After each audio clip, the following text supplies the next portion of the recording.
So 2026 பார்த்தீங்கன்னா ஒரு periodic dinosaur documentary வெப்சீரிஸாக எடுக்கப்பட்ட தி டைனோசர்ஸ் அப்படின்ற வெப்சீரிஸை இப்போ நெட்ஃப்ளிக்ஸில் பார்த்தீங்கன்னா தமிழ் டப்பிங்கோட ஸ்ட்ரீம் பண்ணியிருக்காங்க. இந்த சீரிஸோட ரிவ்யூ பற்றி தான் இந்த வீடியோவில் நாம பார்க்க போகிறோம். ஸோ வாங்க வீடியோக்குள்ள சீக்கிரமாக போயிடலாம். சரி, கதை அப்படின்னு பார்க்கும்போது டைனோசர்ஸோடைய காலகட்டத்தை மையமாக வச்சு இந்த சீரிஸோட கதைக்களம் வந்துட்டு என்ன ஆகுறது, அதாவது கிட்டத்தட்ட 245 மில்லியன் வருஷங்களுக்கு முன்னாடி டைனோசர் அப்படின்ற அந்த உயிரினம் வந்துட்டு எப்படி படிப்படியா பரிணாம வளர்ச்சி அடையுது அப்படின்றதையும் தென் அதை சுத்தி இருக்கிற உயிரினங்களை என்னமான ஒரு நிகழ்வு நடந்துச்சு அப்படின்றதான் இந்த சீரிஸோட ஸ்டோரியா பார்த்தீங்கன்னா கொண்டு போயிருக்காங்க. அப்படின்னா இந்த சீரிஸ் ஃபுல்லாமே சிஜே ஒர்க் அப்படின்றது ஃபுல்லாலாம் இருக்காது, ரியல் ஃபுட்டேஜை ஆட் பண்ணி தான் சிஜே ஒர்க் அப்படின்றது பண்ணியிருக்காங்க. ஸோ அது அருமையா இருந்துச்சு பார்க்கறதுக்கு. தென் இந்த சீரிஸோட பேக்ரவுண்ட் மியூசிக் எல்லாமே பார்த்தீங்கன்னா நல்ல ஒரு த்ரில்லர் எலிமெண்ட்டை எலிவேட் பண்ணி கொடுக்குது. அதுக்கப்புறம் இந்த ஸ்டோரியை நெரேட் பண்ண விதமே பார்த்தீங்கன்னா அருமையா பண்ணியிருக்காங்க. தமிழ் டப்பிங் அதோட சூப்பராக இருந்துச்சு.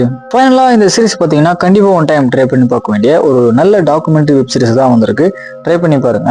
இந்த சீரிஸுக்கு நம்மளோட ரேட்டிங் 10க்கு பார்த்தீங்கன்னா 7.8 கொடுக்கலாம். ஃபைனலாக இந்த மாதிரி மூவிஸ் அதுக்கப்புறம் வெப் சீரிஸோட அப்டேட் தெரிஞ்சுக்கணும் அப்படின்னா மறக்காம நம்ம காக்க மாட்டேன் சேனலை சப்ஸ்கிரைப் பண்ணிக்கோங்க.